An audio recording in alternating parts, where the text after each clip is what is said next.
Okay, welcome to episode number 4 of the Shopify Happy Hour. On the Shopify Happy Hour, you'll hear from Shopify founders, operators, and experts on growth marketing strategies, lessons learned from the trenches, and other nuggets of e-commerce wisdom shared over a different drink each episode.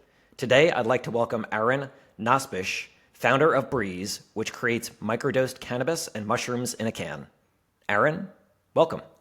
Hey man, I'm super glad to be here. Thanks for having me on the show. And congrats on the launch. This is a really cool concept for a podcast, and I'm glad to be here with you. Awesome. I am super stoked to have you on and to have a chat, and also to hear about your journey and the product set. So before we kick off all of the cool stuff about hearing how you started it, all the lessons you've learned with bringing this brand to market, why don't you tell me about the product set that we're about to crack open, literally and figuratively?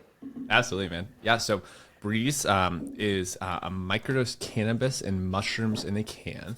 We've essentially taken THC from hemp. Hemp is a legal form of cannabis as long as it has below 0.3% THC by weight. We've added that to a drink alongside CBD and some other minor cannabinoids.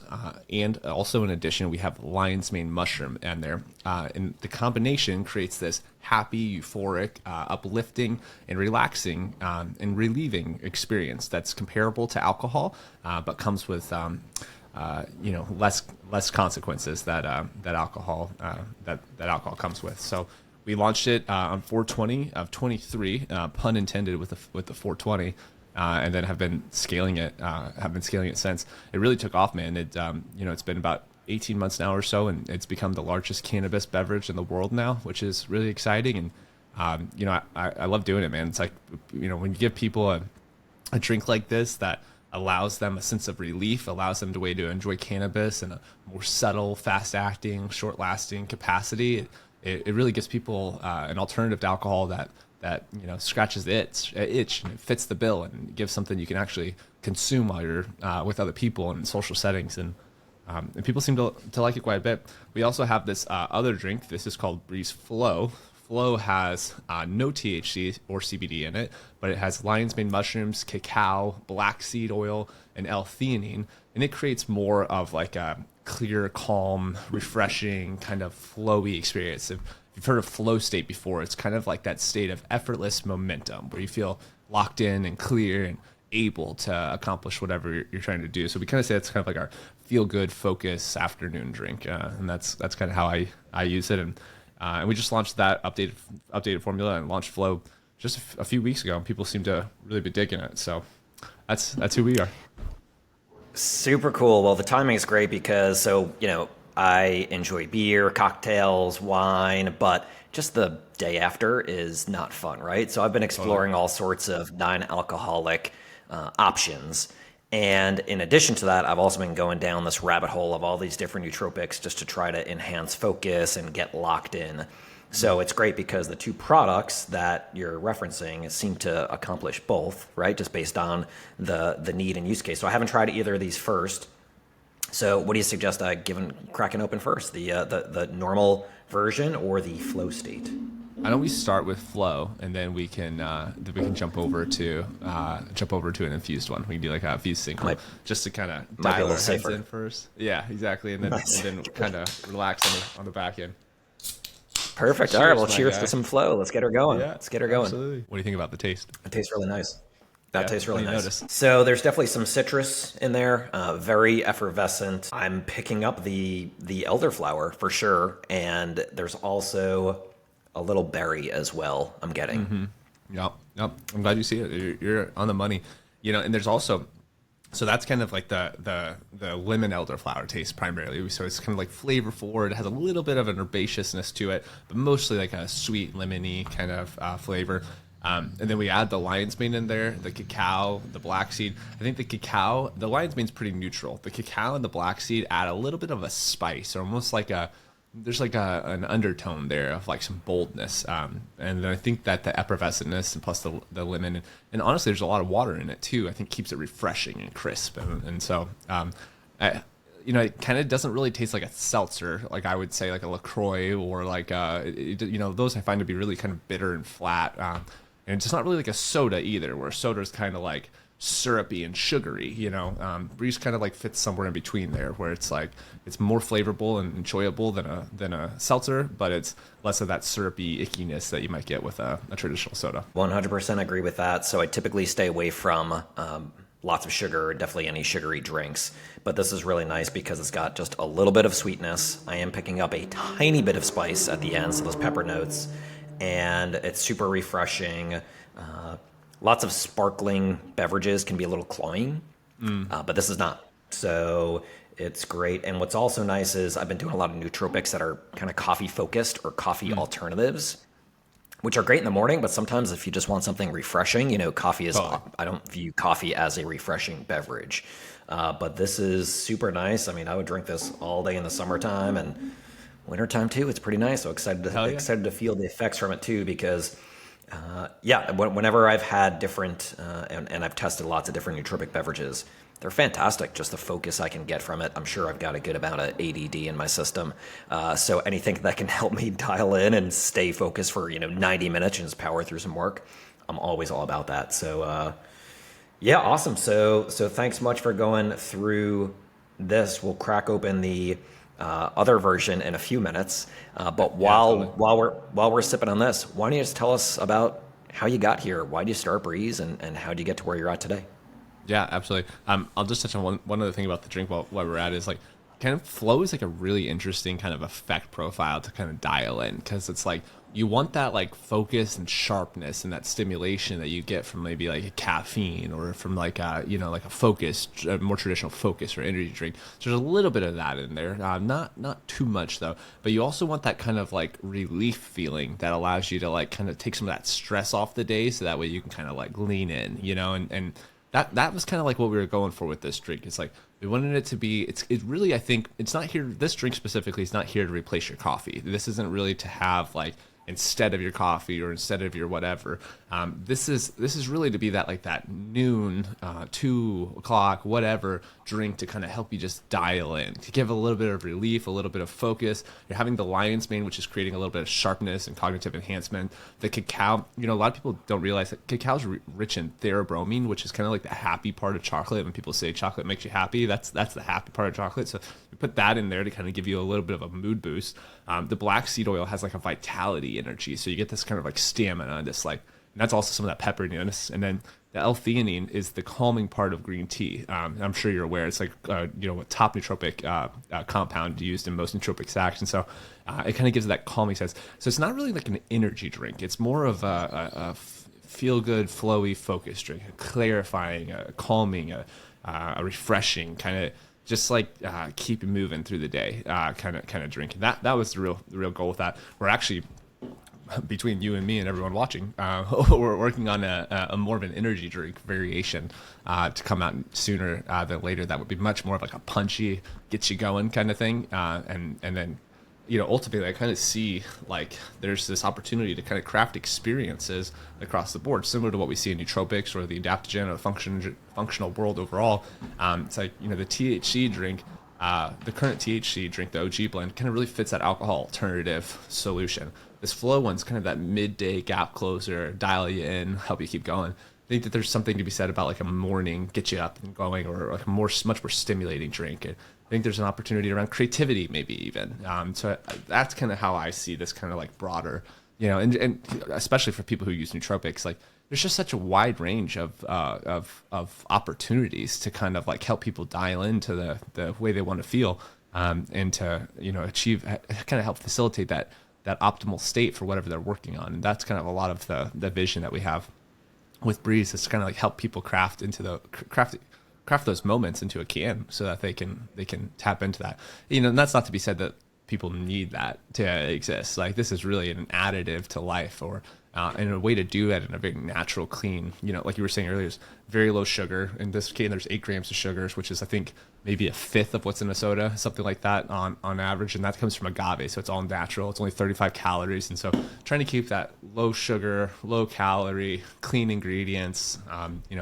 American manufactured kind of vibe to kind of help people craft experiences that can elevate their day, and also a way that's not dependent building or any of that either. Just like a natural nice to have to elevate. But Anyway, I could talk about this stuff forever.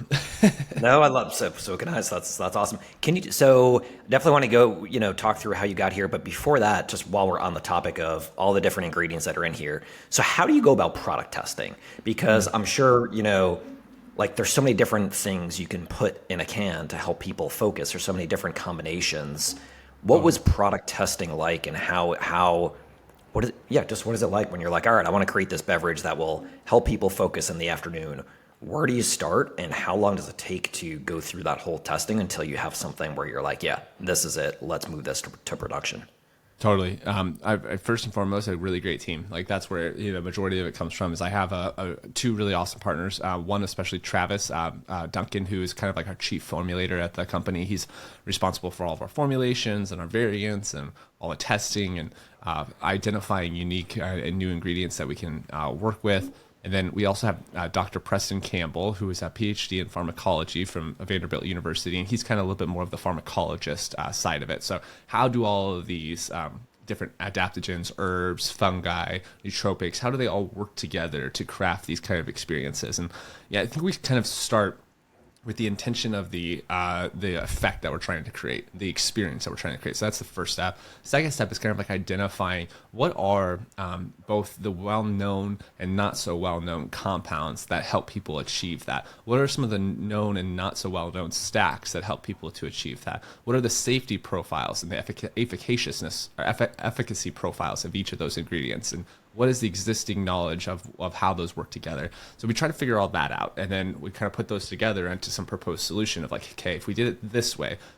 We also use a lot of like innovative technology on the extraction and processing side of these ingredients to make them a little bit more bioactive. So we go through like a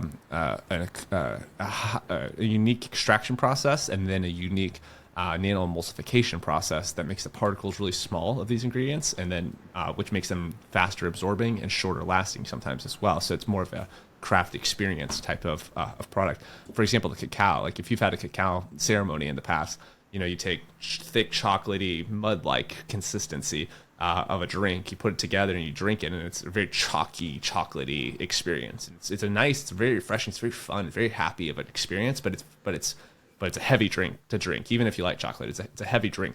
So to get that that active profile to be in a lemon elderflower, like light soda-esque type vibe, not easy, but possible. And that's kind of like where I think where Travis and Preston and our team like really come to play there is coming up with unique ways to modernize ancient wisdom and ancient compound to create something new. So we do that, and then we test it. We make a lot of variants with slight variations, and then we send it to a small group of us, and then we kind of narrow that down, and then we send it to a larger group of us, and then we do some like safety studies and white papers around the profiles. We even, once we have finished blends, we do EKG studies to kind of see how the interaction on the brain is while you're drinking it, so we can kind of measure some of it in an objective sense. So.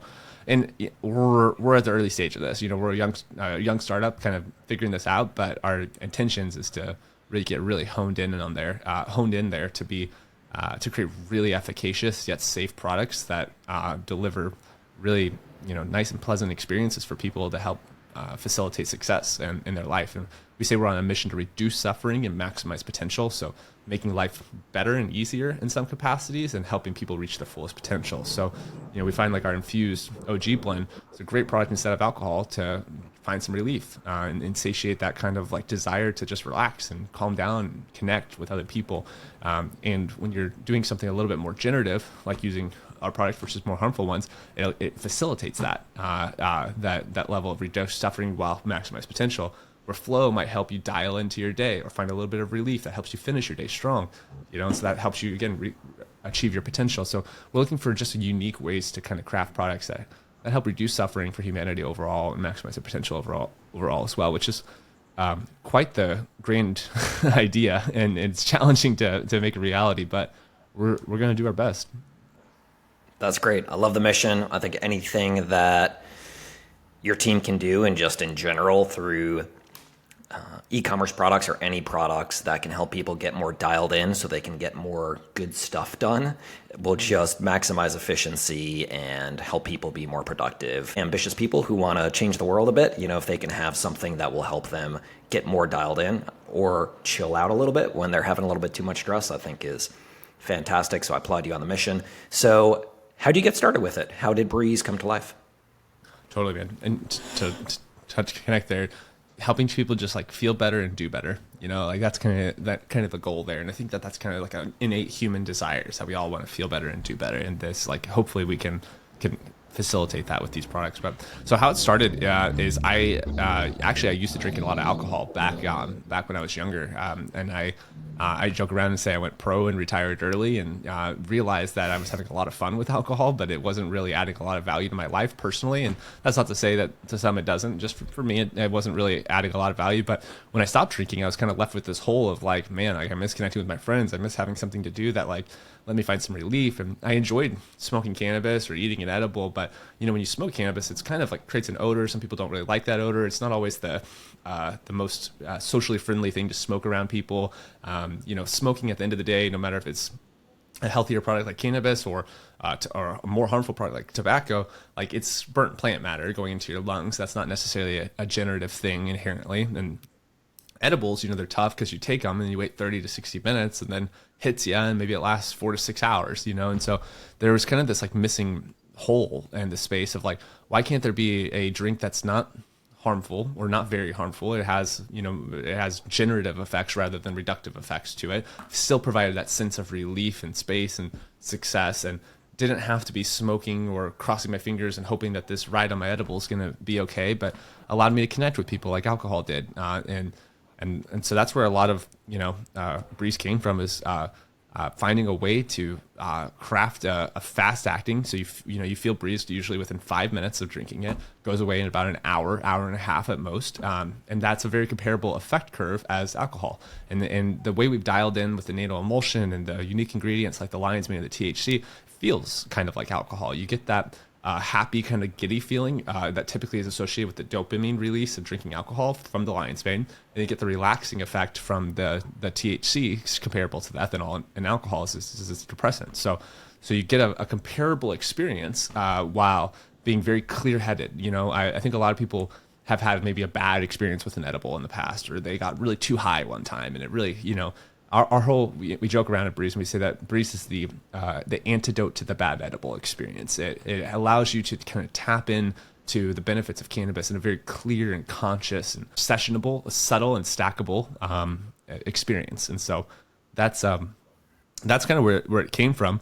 And I think we all found, both with the partners that I have and the broader team and the customers that now drink BRÄZ on the regular, that I wasn't alone in that desire for an alternative and for a better way to consume cannabis. We even, what's kind of funny about BRÄZ is also short for Breathe Easy, BREZ, Breathe Easy, as an alternative to smoking cannabis. So it's kind of an alternative to alcohol and an alternative way to kind of feel the way you want, and an alternative way to consuming cannabis that's a little bit, healthier for you in the process. Well, all right, you've got me excited to try this. You're gonna love it, dude. So if this is your first one, if you're good, this one.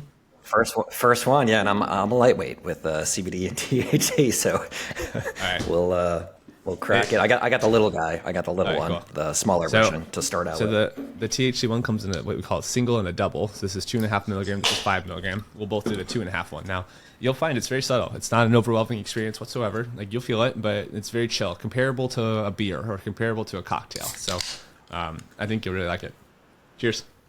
Cheers, good sir. I'm curious to know the difference in taste. Probably noticed the bite on the back end of this one. Yeah, so it's good. It is there's a little bit more spice on the back end. It's hitting me more on the roof of my mouth a little bit.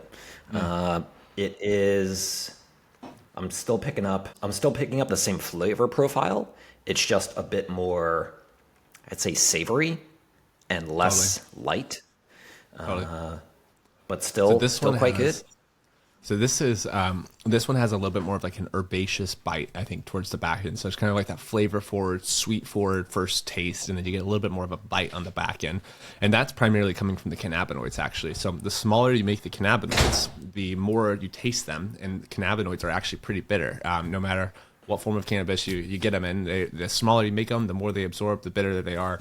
So it's a little bit more of a bite. Now, what I like about that is it reminds you it's an adult beverage. Just like if you're drinking a beer or a cocktail, there's a little bit of that bite that's associated to alcohol. And I think that bite, it's kind of a feedback loop of like, hey, this is doing something. This is working. This is creating this experience. And so that's kind of that. I think and you'll see as you continue to drink, it grows on you, and it gets you might even say, and you probably would find this as well, it's kind of a novel taste. It doesn't really taste like much other things on the market. I think it's comparable maybe to a Sprite, or comparable to maybe a Squirt, like one of these like lemon lime soda type vibes, but it's still a little distinct even from that. Yeah, I would compare the that sort of aftertaste almost to hops in hoppier beers. And yep.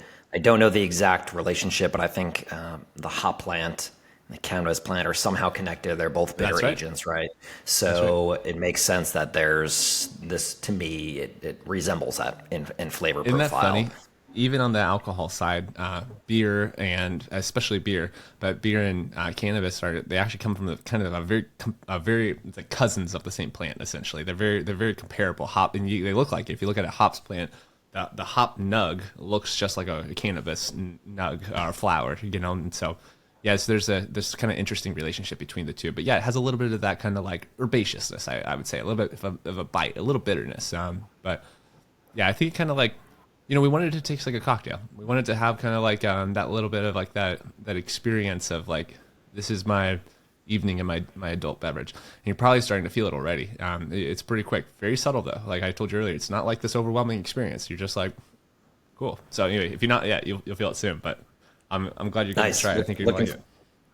Yeah, looking forward to the effects soon. But yeah, both of these very well done in terms of the taste. The effervescence is really nice for both of these, and there are slight differences in the flavor profile. But it does seem like the flavor profile of the cannabis and mushroom version or the cannabis and THC version is, I think the adult version of the flow one is a nice way to say it.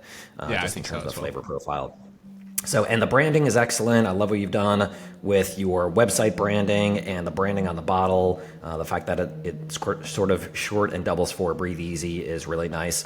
Can you talk to me about how you launched and what your marketing strategies were around getting BRÄZ to market? Sounds like that's just about a year and a half ago. So what was that launch plan like? And looking back, what worked and what didn't? Yeah, man. So it was one of the fastest growing DTC brands ever. It was one of the fastest growing. It is one of the fastest growing DTC brands ever. It's one of the fastest growing beverage brands ever.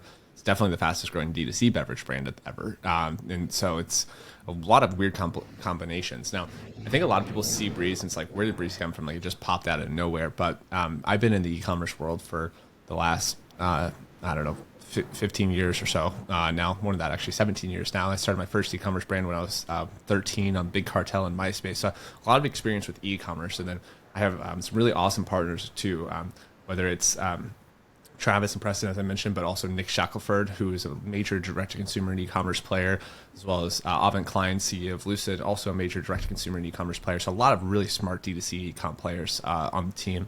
And then a deep knowledge of cannabis and personal affinity. So, the goal when we initially started was like, we're just going to make a super simple website, like a single front page and a single product PDP and a simple checkout flow.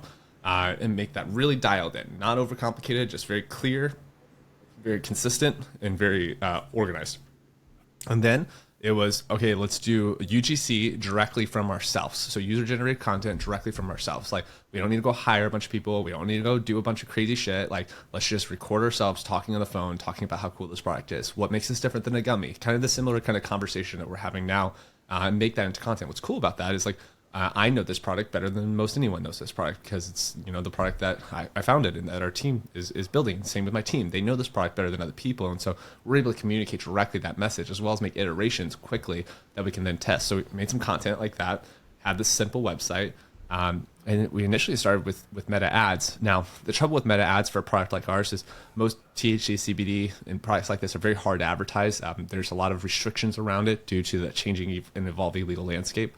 But my other company, Lucid, is the leader in advertising cannabis and hemp products. And so we have an agency that's been running cannabis and hemp products for the last 7 years now. And so I have a lot of experience on that front end as well. So we knew kind of the strategies that would work effectively on that front.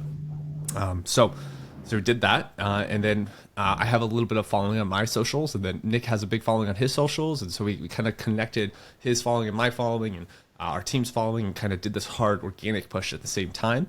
And so that's how we kind of launched initially, is push it through organic, simple assets, simple website, push it through meta ads, set up some email campaigns. We went to Benzinga.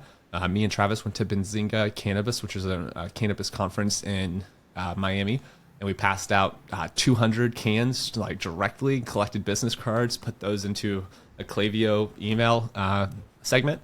It's shot an email when we launched it and kind of connected the dots between the guys we handed out samples to and the initial email blast. And then we just kept rotating that in to more. It's like, okay, now we're going to keep posting more on social. And now we're going to keep pushing more on ads. Now we're going to make optimizations to these things. And it was just a lot of iteration. But I would say, for any brand, it's simpler than you think. Now, a lot of, the thing about, it's like any complicated thing.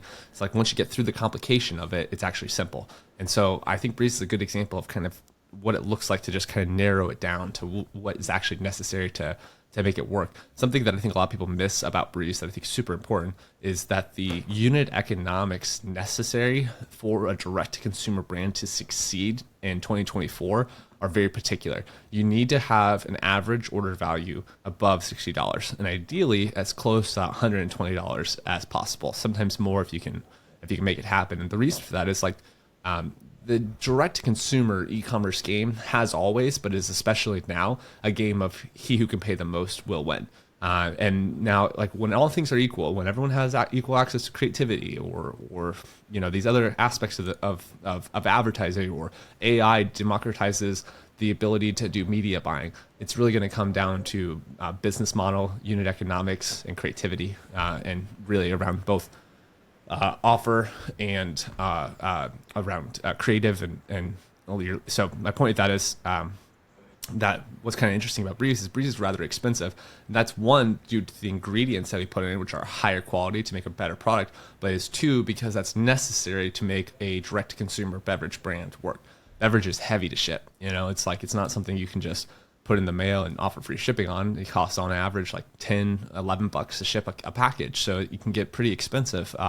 There's a lot of nuance around creating a business model and a unit economic structure that would facilitate direct-to-consumer growth as we got better and better in it and on it. And so that's kind of how it started and kind of how we built it to be aerodynamic enough to scale quickly. Awesome.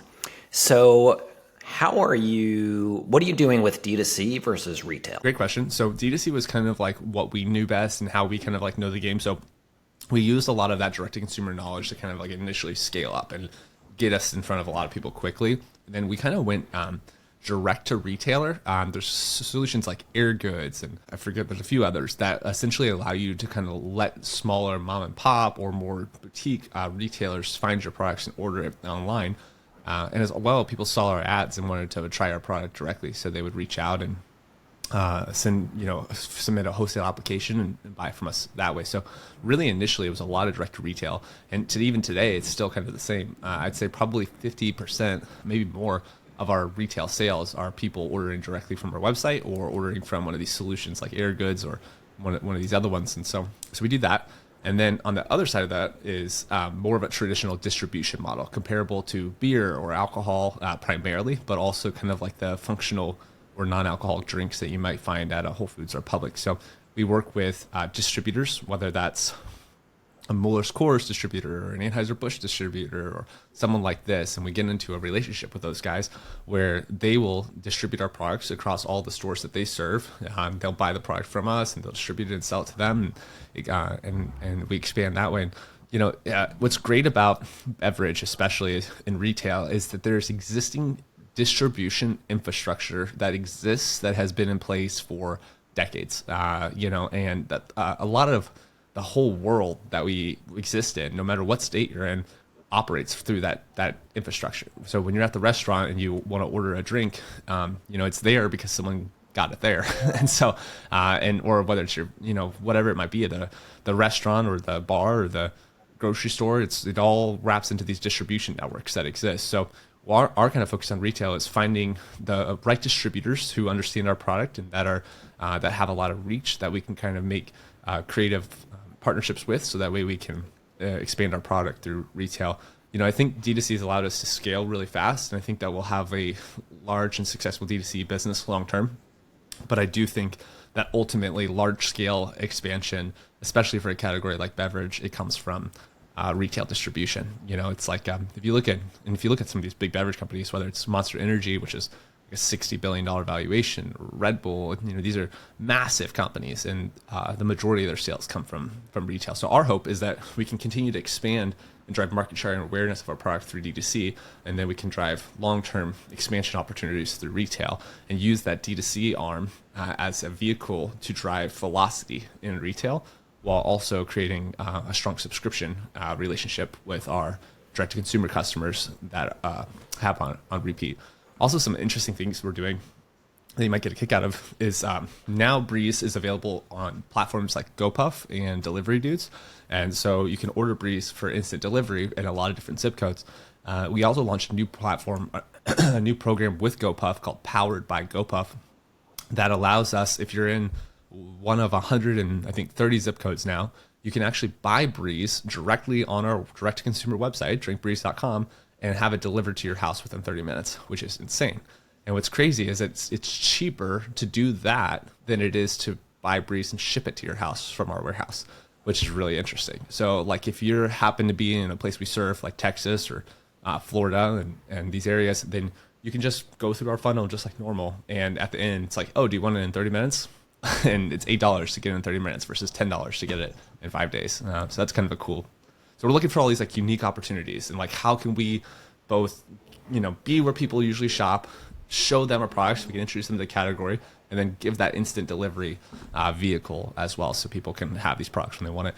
Because it's like if it's on a weekend and it's a Friday night, and like people go to the store and grab a 30-pack of beer or 12-pack of beer or whatever it is. It's like there needs to be kind of an option for this kind of like new age, functional, THC infused alternative way to both get that at your locations that you'd buy normally from, but I think it's really cool if you could just get a 30-minute delivery from a brand's website of that product as well. 30 minutes and $8 sounds like a fantastic deal, especially when you want to have a nice chill Friday or Saturday night.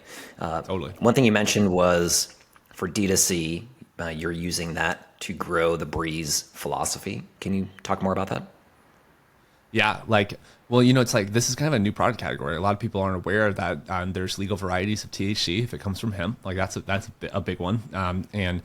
This microdosed cannabis and mushrooms in a can, delivered to your door, comparable to alcohol, fast acting, short lasting. It's a new concept. And so a lot of what we do is like introduce and educate people about like, hey, these products like ours exist now. BRÄZ is actually, it's the leader in the market.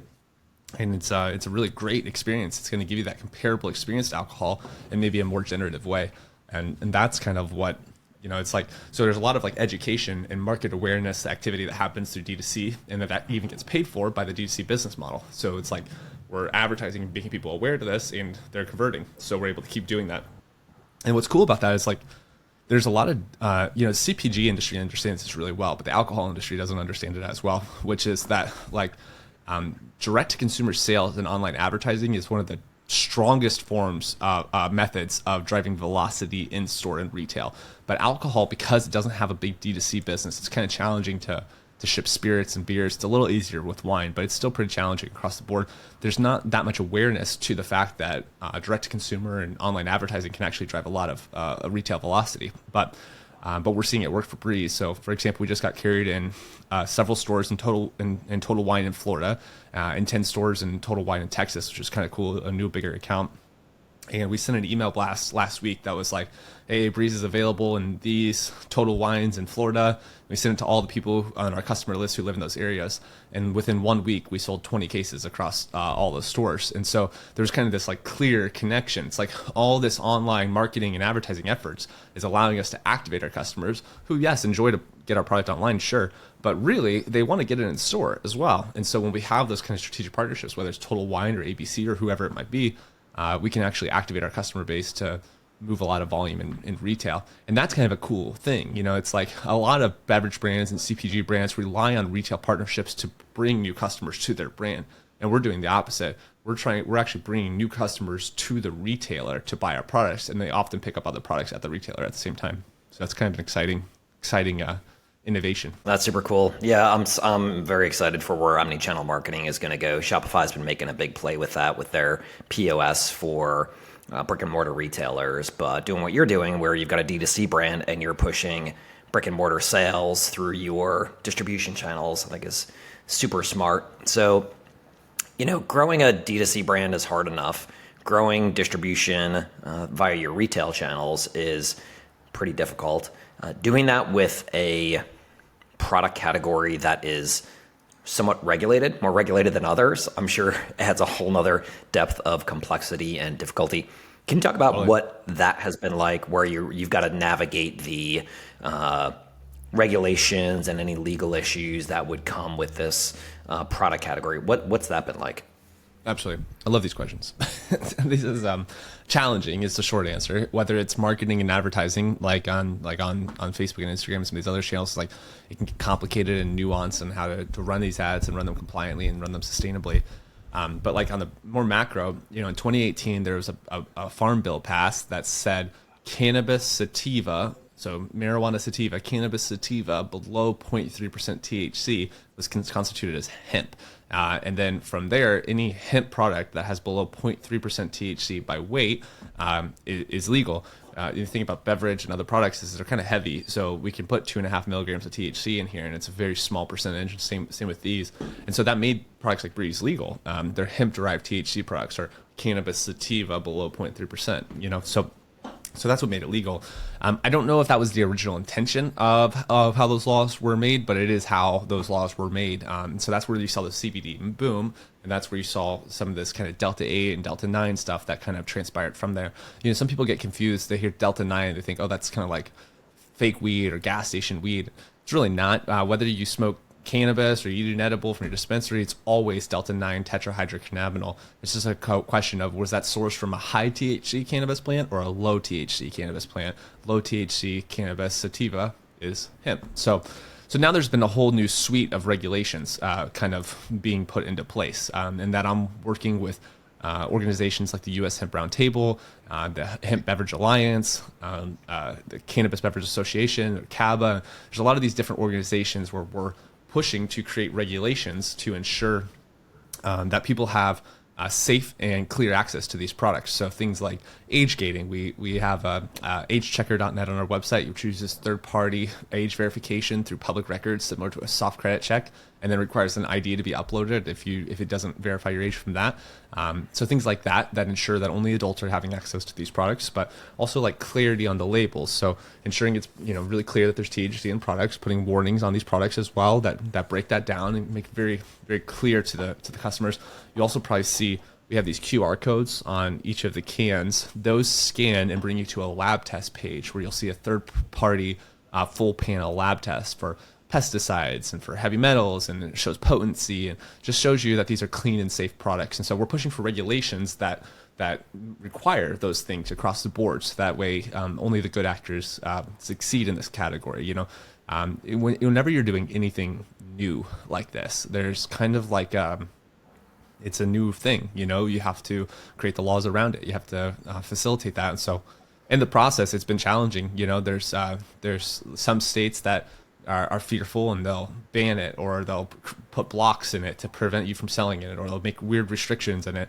There's other states like Minnesota who will make a full infrastructure of legality that every bar and restaurant you go to now there's THC drinks available at. So there's a lot of moving pieces, and we're doing our best to promote, honest, clear knowledge, and educate consumers, and fight for fair and safe regulations that allow people access to these safe and effective alternatives like our drinks, while protecting people to ensure that only adults have access to these and kids don't have access to these drinks, and et cetera, things like this. And so it's a little bit of a complicated game. There's also like other players, there's big cannabis companies and monopolies who have kind of monopolized the cannabis industry, which weren't really expecting that there'd be legal forms of THC drinks available at restaurants and bars and things like this now, which is kind of changing the game. And so they kind of want a piece of it, or they don't want it to necessarily run away from them. So there's a little bit of that going on where they'll fight, against it or for it, depending on the state and their stance. And there's big alcohol companies where maybe their sales are going down a little bit, and they want to kind of own this category. So they're trying to push it towards favor them. So it's kind of a funny little game that's happening right now, as you have big cannabis MSOs, multi-state operators, monopolies. You have big alcohol monopolies and distributors and whatnot. And then you have this hemp category who's created these new products that are awesome and that people love. But so much so that both of those kind of groups want to put it under their warehouse. So I'm learning a lot about politics.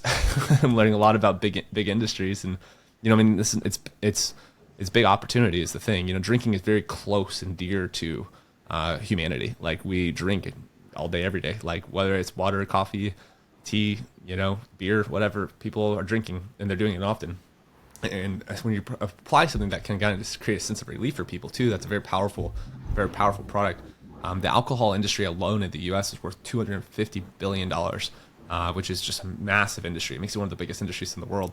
And then across the globe, I think it's 1.4 trillion or 1.4 trillion now. So it's very, very big industry. And there hasn't been much disruption to it in quite a long time. So these THC beverages like BRÄZ are kind of, first crack at disrupting an age-old business. And I think there's a way to do that in a coexisting, mutually beneficial way. But there's a little bit of evolution required on everyone's part to get there. Well, Aaron, I got to say, after sipping on this for a little bit, I think this episode is going to change from Shopify Happy Hour to Shopify Chill Hour, because this is has been nice and super relaxed. It's a very nice, with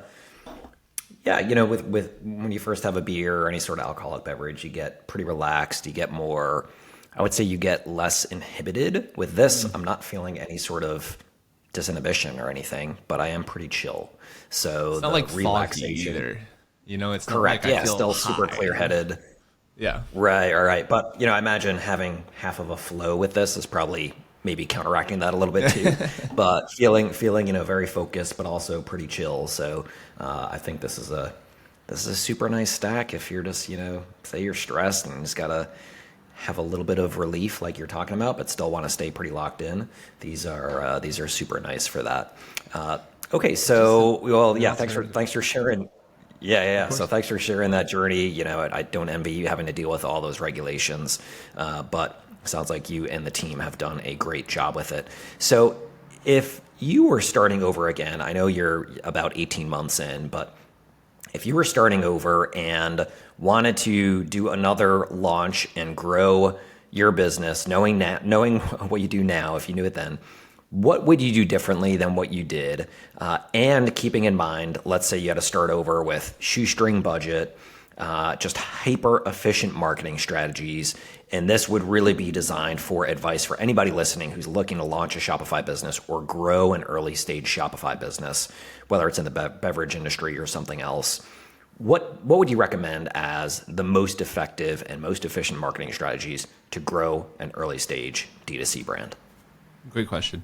I think it's a lot simpler than people think. I think that the most confusing part to starting a new brand in e-commerce is that you get this overwhelming feeling that there's just so much to do, and I got to do this email thing, I got to have this thing over here selling this after this post-purchase upsell and cross-sell, and there's all this nuance and nonsense, and all that kind of does matter as you build out your brand ultimately. But really going 0 to 1, you can do most all of that with just some solid creative that you can shoot on your phone of you talking about your product, or your friends talking about your product, or family talking about product, or whatever.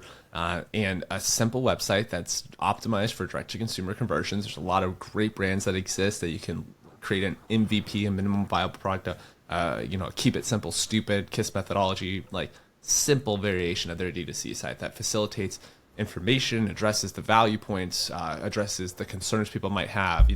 For example, with BRÄZ, it's like, this is a cannabis and mushrooms in a can, but it's not going to be overwhelming. So people, push back. Oh, I don't know about THC. It's not going to be overwhelming. It's subtle. It's fast acting. You're going to feel it in 5 minutes. It's going to go away in an hour. It's very clear. It's very conscious. It tastes great. It doesn't taste like grassy, weedy, yucky. It tastes refreshing. And it's a light experience that you can stack, comparable to alcohol. You would drink it anytime you drink it. So I'm kind of both positioning and depositioning in that process. And you don't have to get too markety about it. You just kind of think about people and humans. So clear, simple website, clear, simple creatives, just like we're talking about here. And I always recommend, Meta is the ultimate platform right now. Like, it has been for a while. I don't think that's changed. I don't think that's changing anytime soon. I would highly advise people to advertise on Meta right away, get their pixel set up, start running those ads. And dream big, think small. I want to change the world. I would like to see BRÄZ as the leading functional beverage in the world, and I think we're on that path to do that. But every day we do what's the according thing to do today, which is a lot smaller than that grand vision. So I do a lot of that, and yeah, just keep it super simple. Like, don't worry about all these crazy nonsense. Like, run simple Advantage Shopping Plus campaigns and Meta that are AI optimized. Just launch the creative, let it do the work. Don't worry about the targeting. Just do broad targeting, US, whatever your age, 18 plus. For us, it's 21 plus, but for you, it might be 18. Set those things up and just let it do its thing. Try to keep it super simple. Post on social media while you're doing it. Tell people what you're up to. Share the story. It's interesting and it's exciting. And, we share a lot of what we do on social, and that's both a promotion of the brand, our personal brands, but it's also an opportunity to involve the community in the story of building our brand and kind of see the things that we don't see that might help grow it faster. Things like this, it's like, I think people overcomplicate this stuff way too much, and that's probably due to the tech side of it, but utilize the tech to make a simpler experience for your consumers, and get a lot of feedback. Look at your reviews. What are people saying about it? What are people saying about when they introduce the product?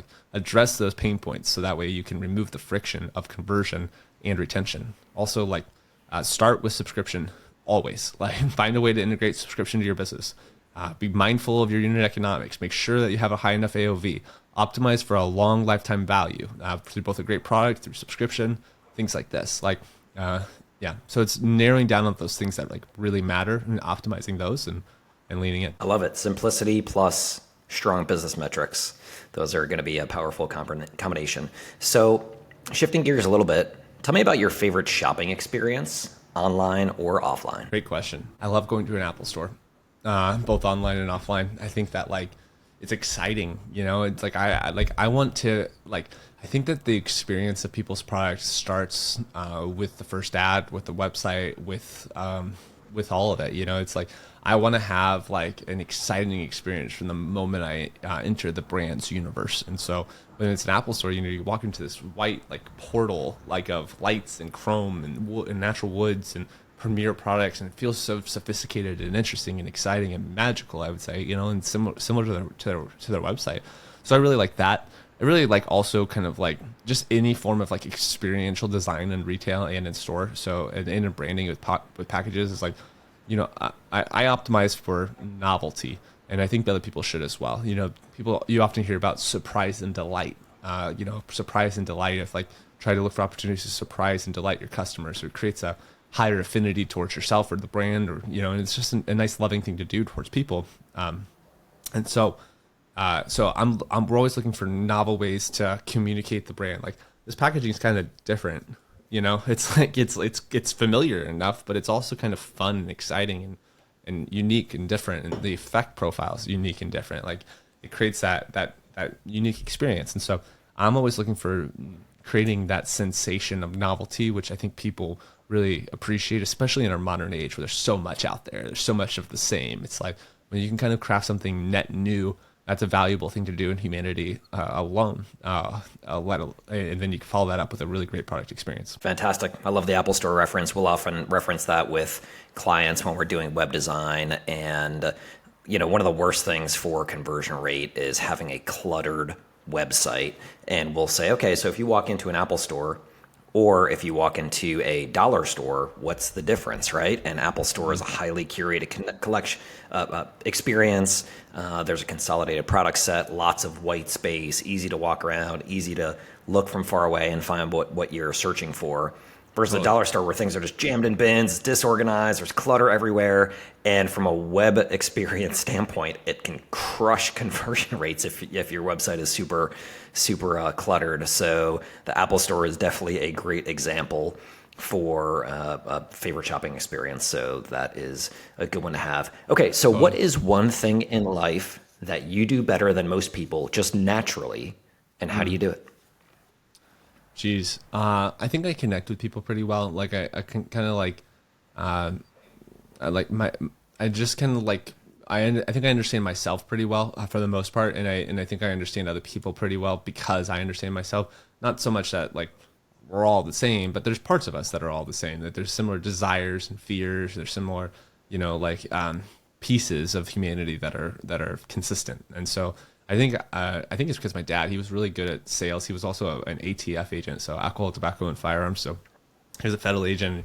He did a lot of like interrogations and people and kind of like just knowing people. And so I think I learned at a young age how to connect with people, how to sell things, and I think through a lot of like personal expansion and work, I kind of learned about myself a lot better. And I think in that process, I'm able to use those two things kind of in a very intuitive way to understand how like a new product might fit in the market and how people might relate and what they're kind of looking for and how to connect those dots. And so a lot of that is kind of like very natural to me.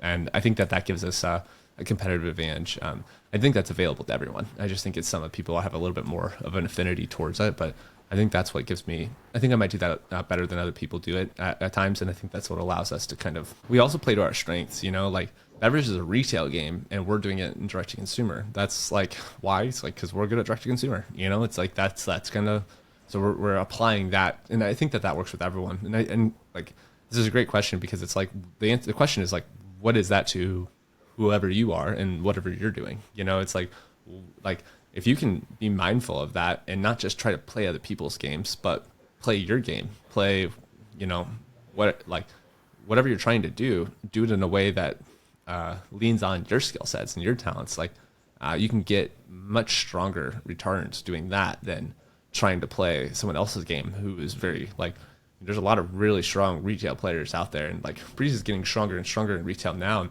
we're going to be becoming a real powerhouse in that department. But it came from playing to our strengths initially, so we could get to that point. And that's what I often recommend to people is identify like where is that unique opportunity for you, whether it's events or D2C or retail or creativity or branding or social media or whatever, and do that. But yeah, for me, I think it's a lot of marketing and direct to consumer sales experience, some brand experience, like creativity and design around that, and a lot of just intuitiveness that allows me to understand myself and the world around me and how a new product might fit into the space like this. Fantastic. All right, we just have a couple minutes left, so let's move to the speed round. So each answer should be about 30 seconds or less, so kind of first thing that comes to mind.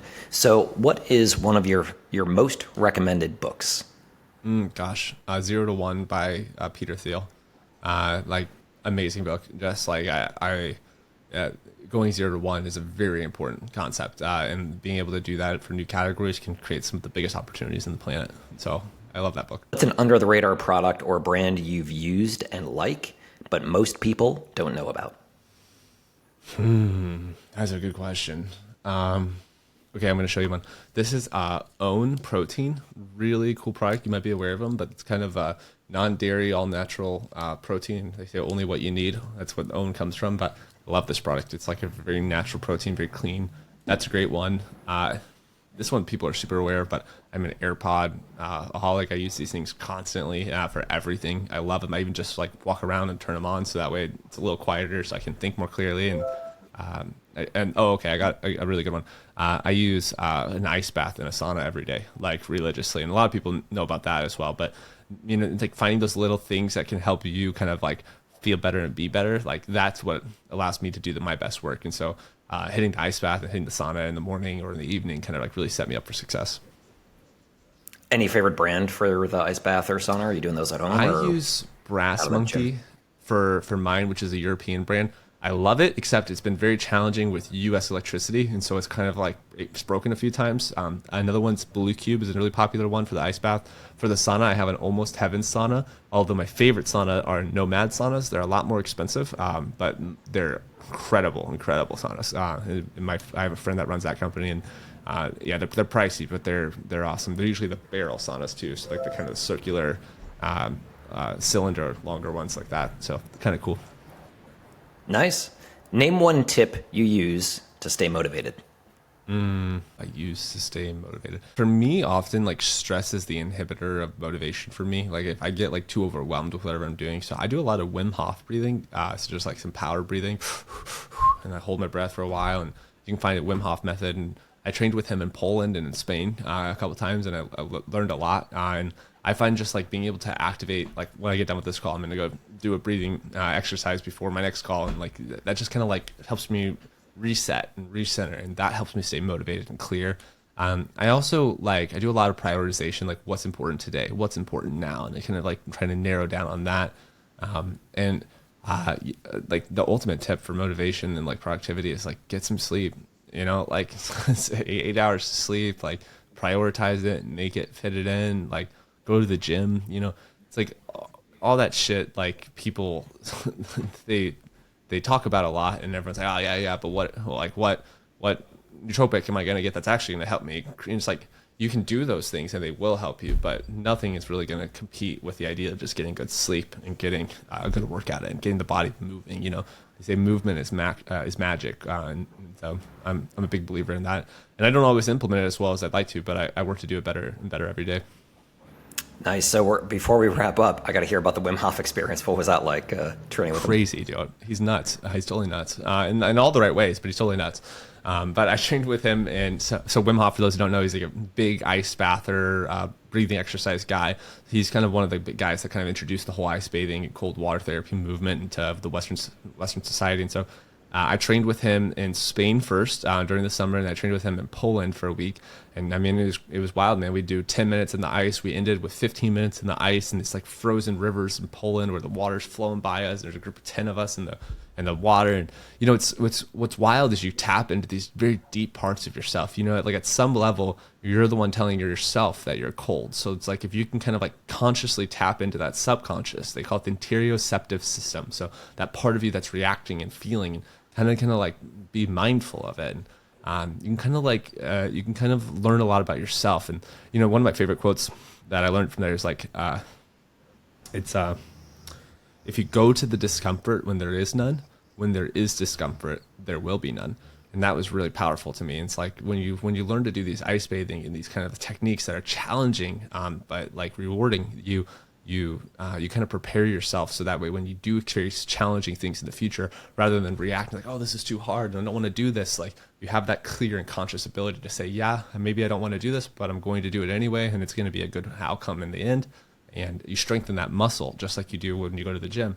When you strengthen that muscle of discipline through activities like ice water therapy or contrast therapy, you can get a very strong mentality and willpower that will allow you to do more than most do. If anybody hasn't heard of Wim Hof or wants to learn more, there's a really good book, What Doesn't Kill Us by Scott Carney, and it focuses a lot on Wim Hof, and there's some really cool stories in there. Yeah, during the pandemic, my wife and I were doing a lot of Wim Hof breathing through the app, and we still kind of laugh because he's got such a cool accent. And while you're doing your breath hold, you're like 2 minutes in, he's like, "You're doing fantastic." We're like, "Yes, thank you, Wim, thank you."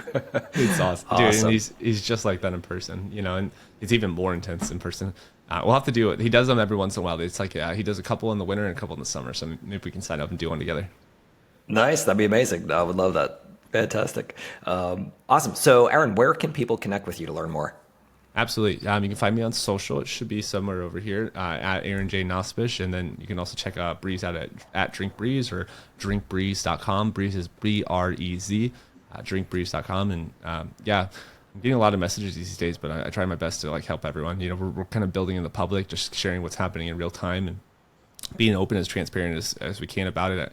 I know what it's like to be a direct-to-consumer operator and try to build a company and figure this stuff out. And so we're trying to be as clear and open and honest and helpful as possible. So thanks for having me on the show, Dan. It's been a lot of fun. I look forward. We should do another one maybe a year out and kind of see how things have changed. Yeah, that would be fantastic. I would love to hear more about your journey along the way. So yeah, been super fun. Thank you very much for the beverages and for cracking these together. That's been great. And thank you much for bringing BRÄZ to market. And with your mission with that, you know, some D2C founders, they're just like, we want to sell more stuff, but you've got a really cool mission to help a lot of people. And also for sharing your expertise and insights with our audience, and for joining us on the Shopify Chill Hour for this episode. Thanks much, Aaron. Yeah, man. Absolutely. See you guys.